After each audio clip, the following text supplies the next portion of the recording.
तो दोस्तों स्वागत है आपका स्टाफ एंड वेलफेयर इंस्पेक्टर के क्वेश्चन पेपर के पार्ट। तो पिछले वीडियो में दोस्तों हम लोगों ने 25 नंबर तक क्वेश्चन देख लिए थे। 25 नंबर का क्वेश्चन जो है इसमें डिलीट कर दिया गया है। 26 नंबर देख लेते हैं। 26 में दिया हुआ है कि कितने बच्चों के लिए बाल शिक्षा भत्ता या छात्रावास सब्सिडी, हॉस्टल सब्सिडी दी जाती है, उसका रियम्बर्समेंट किया जा सकता है। तो reimbursement of children and allowance and hostel subsidy can be claimed only for, तो इसका आंसर रहेगा दोस्तों, पहला ऑप्शन दिया है पहले 2 बच्चे, फर्स्ट 2 चिल्ड्रन, पहले 2 बच्चे या फर्स्ट 3 चिल्ड्रन, सभी बच्चे ऑल चिल्ड्रन और केवल ओनली 1 चाइल्ड। तो इसका सही आंसर रहेगा 26 का ए, पहला जो बच्चा रहेगा, पहले 2 बच्चे उनके लिए रहेगा। तो इसका राइट आंसर हम टिक कर लेते हैं। मैं मार्कर ले लेता हूँ।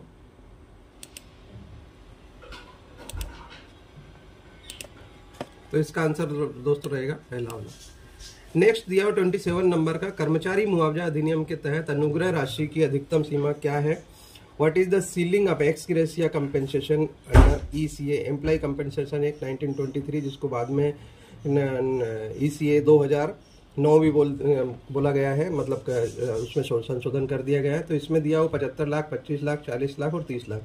तो इसमें क्लियर कर देता हूं दोस्तों कि इसमें कंडीशन नहीं दी हुई है कि किस कंडीशन में maximum x gratia amount. Actually देखा जाए तो नॉर्मल कंडीशन में मैक्स ग्रेसिया अमाउंट 25 लाख होता है, लेकिन इसमें कंडीशन नहीं दी गई है। इस कारण से इस क्वेश्चन को जो है ओमिट कर दिया गया था, डिलीट कर दिया गया था, इसलिए इसमें से कोई भी आंसर करेक्ट नहीं है। अगर कंडीशन होती तो उसमें 25 भी हो सकता था और 35 होता है, 45 होता है, लेकिन कंडीशन नहीं दी है, इस कारण इसको ओमिट कर दिया गया। 28 का देख लेते हैं। एपीएआर में स्वमूल्यांकन स्तर डैश और उससे ऊपर के स्तर पर काम करने वाले कर्मचारियों के लिए आवश्यक है। Self appraisal in APAR is required for employ working in level dash and above, level 4, 5, 6 and 7। तो लेवल 7 के बाद के जो एम्प्लॉय होते हैं उनके लिए सेल्फ अप्रेजल खुद को भरना होता है। 4 और 5 वालों के लिए जो भी उसका सुपरवाइजर या कंट्रोलिंग जिसके पास रहेगा वो उसका अपार भरेगा, एसएससी जेई जो भी रहेगा उसका वो। 29 में आएगा आरईएलएचएस का मतलब क्या हुआ? मतलब आरईएलएचएस का एब्रिविएशन पूछा गया है। तो इसमें दिया हुआ है railway employ liberalise health scheme, railway employ local health scheme, running employ liberalise health scheme और retired employ liberalise health scheme. तो एक चीज याद रखिए, आरईएलएचएस रिटायर्ड एम्प्लॉय के लिए होता है, तो सही इसका आंसर रहेगा retired employ liberalise health scheme. कभी कभी स्कीम की जगह सिस्टम दे दिया जाता है, तो ये स्कीम है, स्कीम का याद रखिए। एक साथ 2017 से पेंशन भोगियों और पारिवारिक पेंशन भोगियों के लिए निहित मेडिकल भत्ते की राशि क्या है? फिक्स मेडिकल अमाउंट एफएमए जो होता है वो amount of X FMA payable is pensioner and family pensioner with effect from 1/7/2017। तो इसका सही आंसर रहेगा 500, 1000, 1500 और 1800। तो इसमें से 1000 का जो रहेगा वो आंसर करेक्ट आंसर रहेगा। नेक्स्ट देख लेते हैं 31 नंबर का। 31 नंबर में दिया है दोस्तों को, डॉक्टरों को दिए जाने वाले नॉन प्रैक्टिस अलाउंस की दर क्या है? एनपीए जो होता है डॉक्टर्स को दिया जाता है वो 15%, 20%, 25%, 30%। तो इसमें देखिए 10-15% तो किसी का भी नहीं होता, 25% भी नहीं, 30% जो है रनिंग स्टाफ के कर्मचारियों को पे एलिमेंट दिया जाता है। तो ये 30% तो रहेगा नहीं। 25% पहले जो है डॉक्टरों को 25% दिया जाता है, लेकिन अभी उसमें करेक्शन करके 20% कर दिया गया है। तो आंसर रहेगा इसका 20%। रेलवे कर्मचारी की मृत्यु के मामले में अनुकंपा आधार नियुक्ति के लिए कौन पात्र नहीं है? मतलब ये कि सीजी अपॉइंटमेंट में किसको कोर्ट इनमें से नॉट एलिजिबल है।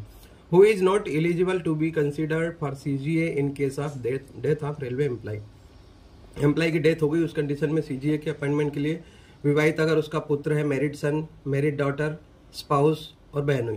तो आप कंडीशन देखिए दोस्तों, स्पाउस है तो वो तो डेफिनेटली रहेगा ही, है ना। उसके बाद में ये रहेगा मैरिड डॉटर, अगर मान लो उसकी एक ही डॉटर है, वो अगर मैरिड है तो वो भी एलिजिबल रहेगी अगर उसका कोई बच्चा अनमेरिड नहीं है, या फिर विवाहित मैरिड सन है तो वो भी रहेगा। तो अब देखा जाए तो ये बहनोई मतलब ब्रदर इन लॉ ये जो है नहीं आता है, तो इसका सही आंसर रहेगा बहनोई जो है उसमें नहीं रहेगा। तो सही आंसर देखा जाए तो इसका डी रहेगा। नेक्स्ट 33 नंबर देखते हैं। लोक सेवा में स्ट्राइक पर जाने से पहले कितने दिन का नोटिस देना चाहिए? जनरली ये क्वेश्चन एग्जाम में पूछा जाता है। How many days notice should be given before going to strike in public service? Public service में जाने अगर आप स्ट्राइक पे जाते हैं तो आपको कितने दिन का नोटिस देना होता है? तो इसमें दोस्तों क्लियर याद रखिए कि 6 वीक का आपको नोटिस देना होता है। 6 वीक से कम समय का आप नोटिस नहीं दे सकते हैं। और इसके जो आंसर है 7, 4 ये गलत है, सिर्फ 6 नंबर का ही इसका सही रहेगा। पूरी रात का मतलब, नाइट का मतलब क्या होता है? फुल नाइट का मीनिंग, फुल नाइट जो होती है दोस्तों रात को 22 बजे से लेकर सुबह 6 बजे तक का पीरियड होता है, उसको बोलते हैं फुल नाइट। तो 34 नंबर का आंसर रहेगा 1 सुबह 10 बजे से 6 बजे तक का टाइम। अराजपत्रित कर्मचारियों के लिए पीएचपी कोटा के लिए कितना परसेंटेज आरक्षित, मतलब नॉन गजेटेड जो एम्प्लॉई है उसके लिए पीएचपी फिजिकल हैंडीकैप पर्सन के लिए कितना परसेंट कोटा है? तो 5%, 4%, 3% और इनमें से कोई नहीं। तो इसमें याद रखिए देखिए 4% है इसमें इसका, इसलिए इनमें से कोई नहीं आएगा। और 4% कौन कौन से? डीप, डम, लेम, इस टाइप से जो 4 कैटेगरी है उसी में 1-1% के हिसाब से है। IRCA का फुल फॉर्म क्या है? IRCA का फुल फॉर्म इसमें पूछा गया है। तो 36 नंबर का क्वेश्चन, भारतीय रेलवे स्टेब्लिशमेंट कोड, भारतीय railway, Indian railway inquiry code, Indian railway evidence code और Indian railway establishment council. IREC का फुल फॉर्म रहेगा इंडियन रेलवे स्टेब्लिशमेंट कोड। इसमें नियम के बारे में स्टेब्लिशमेंट के रूल दिए हुए हैं। किस स्थिति में ब्रेक जर्नी की अनुमति नहीं है? जो पास या PTO लेते हैं उसमें हम लोग ब्रेक जर्नी देते हैं, तो किस स्थिति में, मतलब किसको नहीं मिलेगा, किस condition? Break journey is not permissible in case of privilege pass में तो हम लोग लेते ही हैं, मिलता ही है उसमें। तो PCRC रिटायरमेंट कम्प्लीमेंट्री पास, तो इसमें भी ब्रेक जर्नी आप ले सकते हो। लेकिन जो सेटलमेंट पास होता है दोस्तों उसमें ब्रेक जर्नी नहीं ले सकते हो, क्योंकि सेटलमेंट पास रिटायर्ड एम्प्लॉय को दिया जाता है जब वो अपना फाइनली अपना मतलब देखा जाए तो पूरा सेटलमेंट अपना शिफ्ट करता है दूसरी जगह के लिए। तो इसका सही आंसर हो जाएगा सेटलमेंट पास। ये भी नहीं रहेगा, ये भी नहीं रहेगा और नन ऑफ दिस भी नहीं रहेगा। करेक्ट आंसर रहेगा C। मॉडर्न कोच फैक्ट्री किस स्थान पर स्थित है? मॉडर्न कोच फैक्ट्री, इसमें समझने के लिए क्लू देता हूं दोस्तों। छपरा, रायबरेली, कपूरथला, पेरम्बूर। कपूरथला में तो कोच फैक्ट्री है। और ये रायबरेली, इसका सही आंसर रहेगा रायबरेली। अब रायबरेली को याद रखने के लिए देखिए कि रायबरेली की सीट ज़्यादातर कांग्रेस पार्टी वहाँ से जीतती है। तो C for coach factory, modern coach factory, और ये कांग्रेस। तो रायबरेली को आप ये देखिए कि मॉडर्न कोच फैक्ट्री यहाँ पर है। सही आंसर रहेगा Raebareli. B is the right answer 38 का। अब 39 दफ्तर देख लेते हैं। वह दस्तावेज जो रेल कर्मचारी की कार्य के घंटों की को दर्शाता है। The document which shows the duty hours of the work of railway servant, जो कार्य के घंटे जिसमें घंटे रहते हैं वो। तो हो गया मस्टर। तो मस्टर तो ये तो रजिस्ट्री मतलब अटेंडेंस के लिए होता है। कार्य आवंटित करने का चार्ट, ड्यूटी रोस्टर, वेतन पर्ची और डेबिट शीट। वेतन पर्ची पे स्लिप होती है तो उसमें घंटे होते नहीं, डेबिट शीट जो अकाउंट वाले बनाते हैं। तो इसमें ऑप्शन बचता है कि ड्यूटी रोस्टर। ड्यूटी रोस्टर में उसके घंटे के बारे में वो दर्शाता है। अनुकंपा आधार पर नियुक्ति की न्यूनतम आयु सीमा में 1 वर्ष तक की ढील देने का अधिकार किसके पास है? मतलब who is the power to relax the power age limit in compassionate ground appointment up to 1 year. CGA के लिए 1 ईयर का अगर एज रिलैक्सेशन चाहिए तो कौन दे सकता है? मतलब 18 के बजाय 17 साल में अपॉइंटमेंट अगर चाहिए तो कौन दे सकता है? तो DRM दिया हुआ, रेलवे बोर्ड दिया है, महाप्रबंधक दिया हुआ, PCPO दिया हुआ। 40 नंबर का क्वेश्चन है, इंपॉर्टेंट क्वेश्चन है, पूछा जाता है। तो इसमें आंसर रहेगा GM। नेक्स्ट, निलंबन के लिए मानक रूप क्या है? निलंबन के लिए मानक रूप मतलब स्टैंडर्ड फॉर्म क्या है? What is the standard form of suspension? Suspension का आ जाएगा SF5, SF11, SF4, SF1। तो सस्पेंशन के लिए मैं आपको बताता हूँ, इसमें SF5 है, ये होता है मेजर पेनल्टी का, SF11 माइनर पेनल्टी का, SF4 होता है रिवोकेशन ऑफ सस्पेंशन, और फाइनली SF1 होता है जो कि सस्पेंशन के लिए दिया जाता है। तो यहाँ तक 41 क्वेश्चन हो गए। नेक्स्ट हम लोग आते हैं, इसमें 42 में दिया हुआ कि निरंतर वर्गीकरण के तहत रेलवे कर्मचारियों को 2 रोस्टर किए कर्तव्यों के बीच डेस्क आराम की अवधि को शॉर्ट ऑफ कहा जाता है। Short off is the period of desk rest between the 2 roster duties of railway servant under continuous classification. तो 4 क्लासिफिकेशन होते हैं, इंसेंटिव, कंटिन्यूअस और एक्सक्लूडेड और इंटरमीडिएट, इसेंशियली इंटरमीडिएट। तो इन 4 में से जो है कंटिन्यूअस का पूछ रहा है, तो कंटिन्यूस के लिए दोस्तों इसमें एक अच्छा चार्ट है, मैंने दूसरे वीडियो में मेरा अगर चैनल पे देखें तो काफ़ी उसमें डिटेल में समझाया है। तो इसका आंसर रहेगा 42 का ए नंबर का आंसर रहेगा। इसमें आपको 10 घंटे से कम का जो है आप शॉर्ट ऑफ 10 घंटे का पीरियड जो रहेगा वो उसको शॉर्ट ऑफ बोला जाएगा इसमें। तो आंसर है ए, 10 घंटे से कम पीरियड। SC/ST के उम्मीदवारों को अधिकतम आयु में कितनी छूट दी जा सकती है? तो SC/ST के जो एम्प्लॉई है, what is the upper age relaxation given to the SC/ST candidate, कितनी दी जा सकती है? तो जनरल के लिए कोई छूट नहीं होती है, OBC के लिए 3 साल और SC/ST के लिए 5 साल। तो इसका सही आंसर हो जाएगा 5 साल।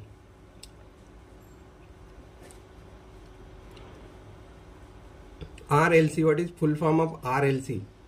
Regional labour commissioner, regional labour commissioner, railway labour commissioner, regional law commissioner और नन ऑफ दिस। तो इसका आंसर रहेगा दोस्तों क्षेत्रीय श्रम आयुक्त, रीजनल लेबर कमिश्नर। 44 का आंसर ए, ध्यान रखिएगा। पूर्ववर्ती समूह डी, मतलब जो एयरस्टाइल ग्रुप डी जो होता था, लेवल 1 के लिए नियुक्ति प्राधिकारी कौन होता है?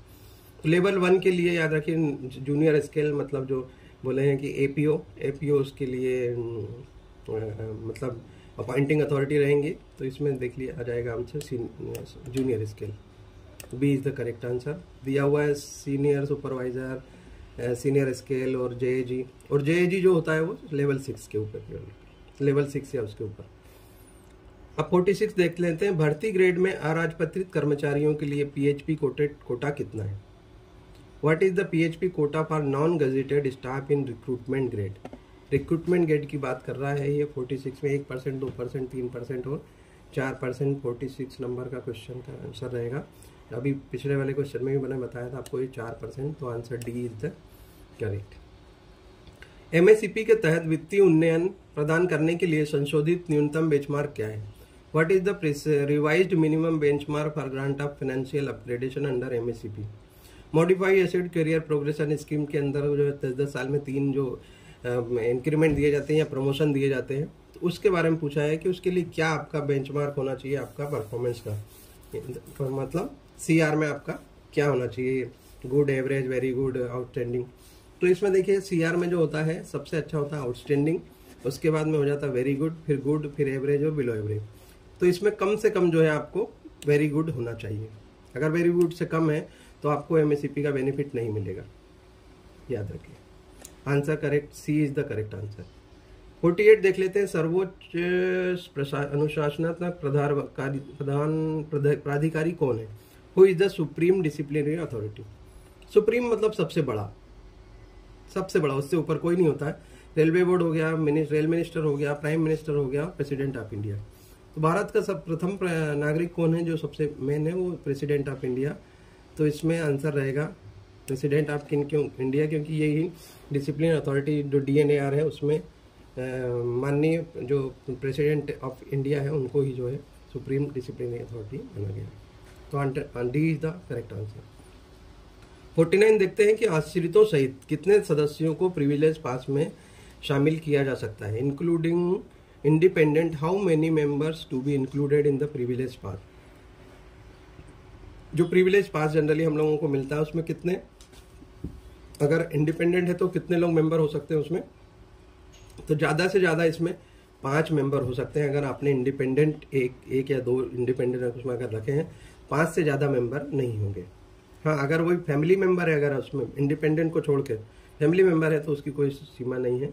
तो इसमें आ जाएगा आश्रितों की संख्या 49 का ए, 5 से ज़्यादा सदस्य नहीं हो सकते। पास के बारे में 50 नंबर का देख लेते हैं। पूर्व सैनिकों के लिए समूह सी और पूर्ववर्ती समूह डी में सीधी भर्ती में कितना % कोटा है? What is the direct recruitment quota in ex serviceman in group C and group D it's while group D post है? इसके लिए कितना रहेगा? तो 10% और 20%, मतलब 10% ग्रुप सी में, 20% ग्रुप बी में, 10% और 10%, 20% और 10% और 20% और 20%।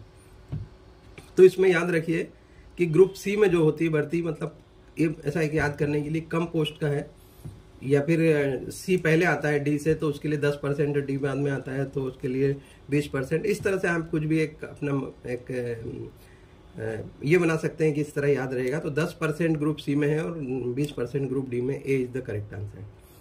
तो दोस्तों मैं यहाँ पर इस वीडियो को 2 क्वेश्चन और ले लेते हैं। नवनियुक्त कर्मचारी के लिए परिवीक्षा अवधि क्या है? What is the probation period for newly appointed employ? जब भी कोई एम्प्लॉय रेलवे में ज्वाइन होता है तो वो अपॉइंटमेंट लेता है, तो उसको एक प्रोबेशन पीरियड होता है, उसको सक्सेसफुली कंप्लीट करने के बाद उसे परमानेंट किया जाता है। तो ये पूछा गया है कि वो प्रोबेशन पीरियड क्या है? 1 year, 6 month, 2 year and 18 month. तो इसमें दोस्तों ये है 2 साल के लिए पीरियड होता है ये 2 ईयर का। मानार्थ पास प्राप्त करने के लिए आवश्यक न्यूनतम योग्यता सेवा क्या है? What is the minimum qualification service needed for availing complimentary pass? Complimentary pass जो होता है रिटायरमेंट होने के बाद में दिया जाता है एम्प्लॉय को, और उसके लिए पूछा गया है कि उसके लिए कितनी सर्विस कम से कम होना चाहिए। तो इसमें 10 साल दिया हुआ है, 15 साल दिया हुआ है, 20 साल, और इनमें से कोई नहीं। तो यहाँ पर मैं बता देता हूँ कि इसके लिए जो रहेगा 20 साल का सर्विस होना चाहिए, 20 साल से कम की सर्विस में नहीं मिलता है। अच्छा, ये 10 साल का एक रिलेशन ये आता है कि 10 साल अगर आपकी सर्विस हो जाती है तो आप पेंशन के हकदार हो जाते हैं, सुपर एन्युएशन पेंशन के लिए 10 साल, और मानार्थ पास के लिए, और दूसरा अगर आप वीआर लेते हैं तो उस कंडीशन में आपकी 20 ईयर की सर्विस होना चाहिए। तो दोस्तों इस तरह मैंने इसमें 52 क्वेश्चन कवर कर लिए हैं। नेक्स्ट पार्ट में बाकी के क्वेश्चन देखेंगे, क्योंकि नहीं तो काफ़ी वीडियो लंबी हो जाती है। तो मिलते हैं नेक्स्ट वीडियो में।